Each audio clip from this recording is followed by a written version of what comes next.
I've got Maude Furtado, General Manager of GFA, on the line. Your company is the subject of this new Discovery channel called Pyros. What is the new TV series all about? It's about us crazy people working with fireworks. Pyros has been, they've been filming us for the past year and a half. It's a kind of behind the scene, what it happens when we set up shows, pyrotechnic shows, of course. Of course, yeah. What do you love about working with fireworks? I guess it's the rush of adrenaline. I would imagine. You get that thumping sound, the explosions and everything. I guess that would really get your blood going, wouldn't it? It's definitely lots of fun. It's also because it's always renewing. People ask me all the time, but isn't it all the same? Not at all, actually. You never get to see the same show twice. Yeah. Even the designer, when he composed and he created the show, there's no way for him to do a rehearsal. That would be way too expensive and very complicated. Yeah, no kidding. So every show is a first.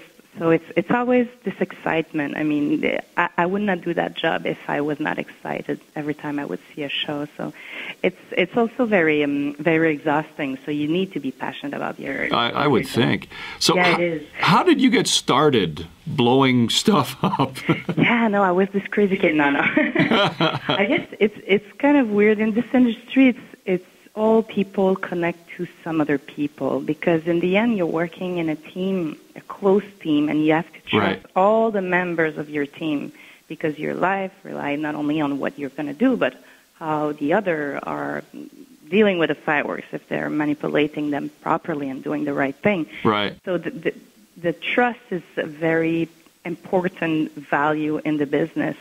So we all start because our cousin, our brother, our father, our best friend was kind of involved, and we got the passion transmitted to us.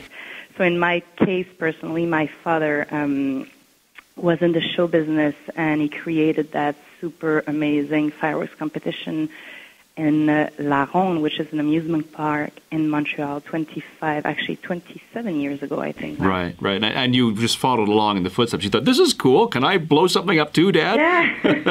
But at the beginning, I have to admit, I was kind of scared. I was not too sure. I was quite young, and my father was dealing with explosive. I was not sure if I liked it. But then he started bringing me to those cool travel in Europe, in Spain, and Italy to see shows, and I started liking fireworks a little bit more. Well, I also want, you mentioned you do lots of traveling. You do like over 200 shows every year around the globe. I can't help but think that you will be constantly worried about when you go through the scanners at the airport. They check for gunpowder and explosive material, and you deal with that on a daily basis. What's it like to travel? Yeah, well, actually, you need to have your license card on you all the time. But for some strange reason, I never got stopped. I mean, they test my computer, my things, but never got stopped. So I don't know if they're looking, I don't know what kind of powder they're looking for, but I'm pretty sure there is some black powder in my keyboard. But, yeah, no, it's interesting. But I have to say now, I mean, I've been traveling a lot. I personally have a son of 6-year-old, so now I travel much less, and I send my guys instead. Mm-hmm. Well, speaking of your guys, what kind of personality do you look for if, for example, hypothetically, a position comes open? I'm not saying how the position came open, but saying that it did. What kind of personality do you look for in a pyrotechnics guy? Well, you definitely need to be. I mean, as I said, there needs to be some passion over there. Someone that is not already passionate about fireworks will not last not even 1 week, because it's fun, it's cool, we do cool stuff, but it's exhausting hours. It's really not, if you want to get rich, it's really not the business to do so, because when you calculate all the hours that you spend on the field, and I mean, so you need to have this kind of energy that will keep you go on, and you need to be a good team worker as well, because there's no way you can do that by yourself.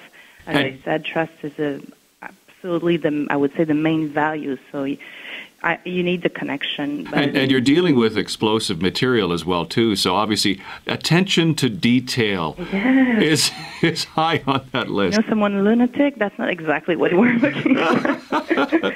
Oops, sorry. Sorry. I'm just going to wrap up real quick here. The show starts on Tuesday, the 24th, on Discovery. What can we expect to see in the first episode and in the following episodes? What kind of cool stuff are coming up? Well, if I recall right, the first episode will be you will see my guys at the carnival dealing with cold, freezing, nice weather of Quebec, times Quebec. It's Canadian weather. Yeah, exactly. And I think you will see as well a little bit of the Fallas in Spain, where some of two of the guys are going to experiment different techniques. And, well, you'll see. It's quite a thrill. It's quite interesting. So basically all along the 8 episodes, they follow us in shows locally, but also internationally. So it's nice. Quite interesting. Well, I'm looking forward to seeing that. I was watching the first episode, and when they were over in Spain, it just looks like they blew up the Zocalo. Fireworks, I think, are much better at night visually because it's just all the smoke and explosions. It's like they blew it up. It's amazing. Yeah, it's a different culture. They do it quite differently over there. Yeah, absolutely. Maude, good luck with the TV show. Hope it goes over very, very well. It's on Discovery. It's called Pyros. Starts Tuesday, 8 o'clock Eastern on Discovery. Thanks, Maude. Thank you. Enjoy. Bye-bye.